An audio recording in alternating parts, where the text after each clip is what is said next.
Bismillahirrahmanirrahim. Assalamualaikum warahmatullahi wabarakatuh. Perkenalkan, saya Kiki Joleha dengan NIM 1202020080 dari Prodi PAI 4C.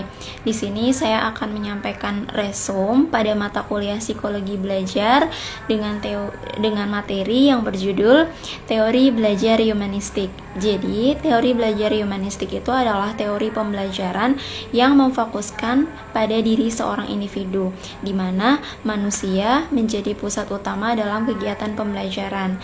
Teori ini berdasarkan bahwa belajar itu adalah sebuah proses untuk memanusiakan manusia.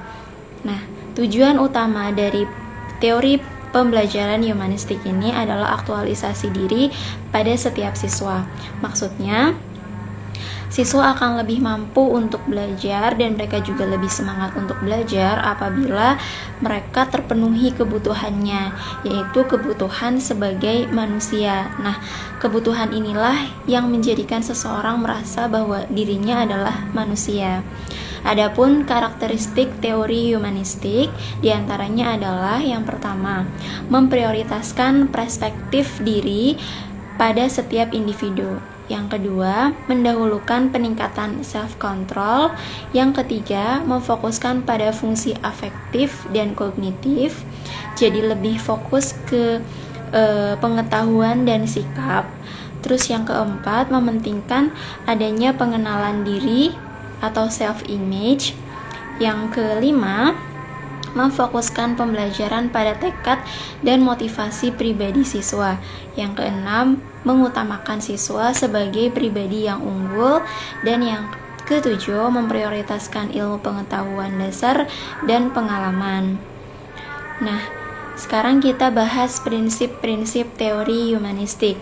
Ada 9 prinsip teori humanistik. Yang pertama, belajar akan menjadi kegiatan yang menyenangkan apabila siswa itu tahu manfaat dari belajar itu sendiri. Yang kedua, belajar adalah salah satu sifat alamiah manusia untuk mempertahankan hidup. Yang ketiga, ketika siswa dikembangkan untuk menjadi manusia yang percaya diri, maka secara otomatis mereka akan menjadi pribadi yang mudah untuk mengintrospeksi diri. Yang keempat, aktivitas belajar akan bisa merubah pemahaman tentang diri peserta didik atau diri siswa. Yang kelima, penyesuaian dalam belajar akan cepat dipahami apabila permasalahan yang ada di luar siswa itu dikurangi. Yang keenam, peserta didik akan tenang dan mudah memahami dalam belajar ketika lingkungan luarnya dalam keadaan aman. Yang ketujuh, aktivitas belajar akan menjadi bermakna jika apa yang dipelajari siswa itu memiliki koneksi dengan kehidupan nyata atau sehari-hari. Jadi langsung diaplikasikan. Terus yang ke-8, belajar akan lebih efektif apabila langsung mempraktekannya, ya, seperti nomor 7 tadi. Terus yang terakhir, ke-9, hasil yang maksimal akan diraih bila siswa tersebut terlibat dalam pembelajaran secara langsung. Lalu bagaimana penerapan teori ini? Nah, pada penerapannya, guru akan menjadi fasilitator, di mana dalam teori humanistik, guru memiliki fungsi. Yang pertama, guru harus peka terhadap siswa yang mungkin kurang percaya diri dalam belajar, sehingga guru harus memberikan motivasi kepada mereka. Terus yang kedua, guru harus sudah tahu tentang karakteristik dan jati diri siswa, dan guru harus mempunyai self-control supaya bisa memahami peserta didiknya atau siswanya. Yang ketiga, guru harus mengetahui sifat-sifat siswa. Yang keempat, guru harus menjadi fasilitator dan mengarahkan siswa dalam memperoleh referensi belajar. Yang kelima, guru dapat dengan mudah beradaptasi dengan siswa. Yang ketujuh, guru menolong siswa untuk bisa mendapatkan kejelasan dalam tugas individu dan tugas kelompok dalam sebuah kegiatan pembelajaran. Yang kedelapan, guru juga harus mempunyai keterampilan komunikasi yang baik untuk bisa berbaur sebagai pembimbing dan sahabat bagi siswanya. Terus yang kedelapan, pada penerapannya, teori humanistik ini fokus kepada proses ya daripada hasil. Penerapan teori belajar humanistik ini meliputi yang pertama, memformulasikan misi belajar yang jelas. Yang kedua, menumbuhkan perilaku berpikir kritis, kreatif, dan bisa memahami secara sadar dalam pembelajaran. Yang ketiga, memotivasi perasaan siswa sehingga mereka bisa belajar secara mandiri.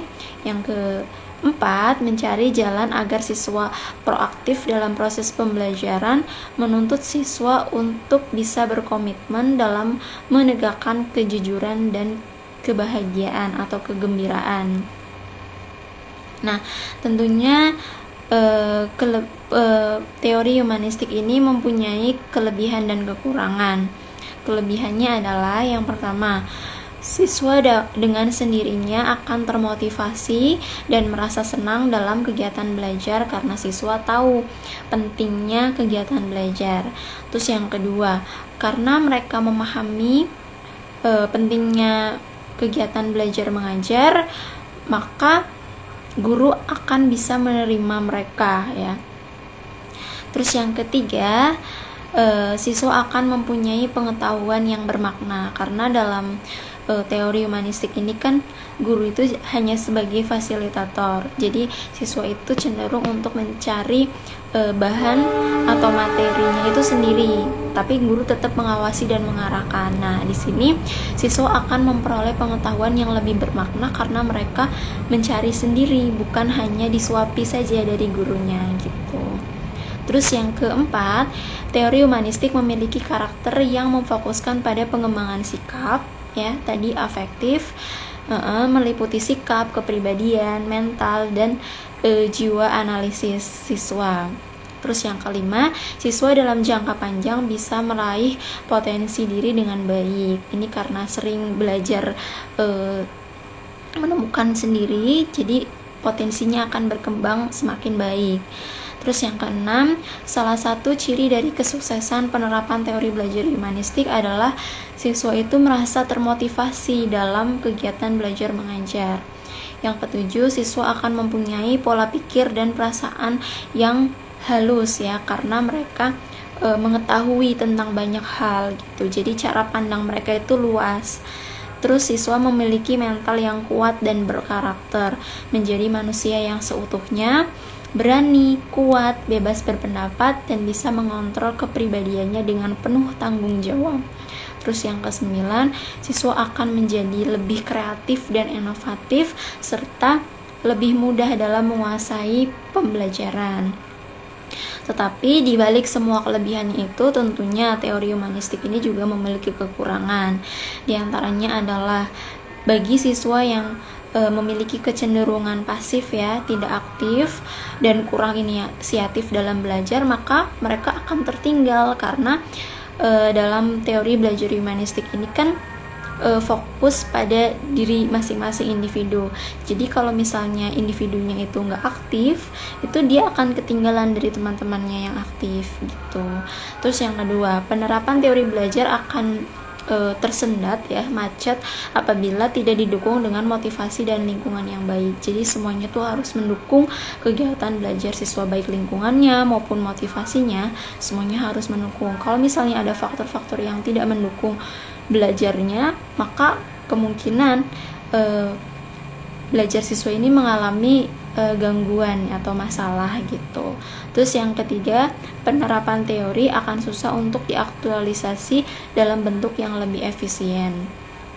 Yang keempat, bagi siswa yang malas untuk mendalami potensi diri, mereka juga akan tertinggal ya dalam proses pembelajaran, karena masing-masing individu kan mempunyai karakter yang berbeda-beda. Nah, kalau misalnya diterapkan teori humanistik ini, orang-orang atau siswa yang malas ini akan tertinggal dari teman-temannya yang senantiasa rajin untuk belajar. Kan di sini belajarnya lebih mandiri karena guru hanya sebagai fasilitator.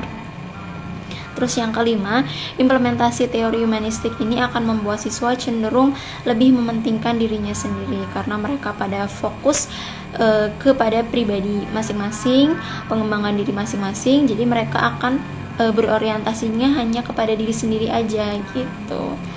Terus yang keenam, fungsi guru dalam pertumbuhan karakter siswa itu semakin berkurang karena di sini guru hanya sebagai fasilitator, artinya guru mengawasi dan tetap membimbing tetapi tidak secara langsung.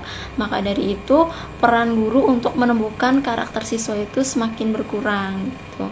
Terus yang ketujuh, faktor kesuksesan pembelajaran lebih berpengaruh atas tindakan siswa sendiri. Jadi faktor yang mensukseskan pembelajaran itu ya tergantung kepada pribadi siswa masing-masing, seperti itu. Dan kesimpulannya, teori belajar humanistik ini bisa membantu guru untuk mencapai tujuan pembelajaran yang mempunyai cakupan lebih mendalam dan lebih luas. Ini karena teori humanistik merupakan terobosan yang efektif untuk guru dalam menguasai arah yang harus dilaksanakan dan langkah-langkah apa yang harus dilakukan untuk mencapai tujuan. Walaupun teori humanistik ini lebih dekat dengan bidang psikologi dan filsafat daripada dengan bidang pendidikan, yang mengakibatkan penerapan dan caranya pun masih lumayan susah ya untuk diaplikasikan gitu dalam kegiatan belajar mengajar. Demikian resume yang dapat saya sampaikan. Mohon maaf atas segala kekurangan. Wassalamualaikum warahmatullahi wabarakatuh.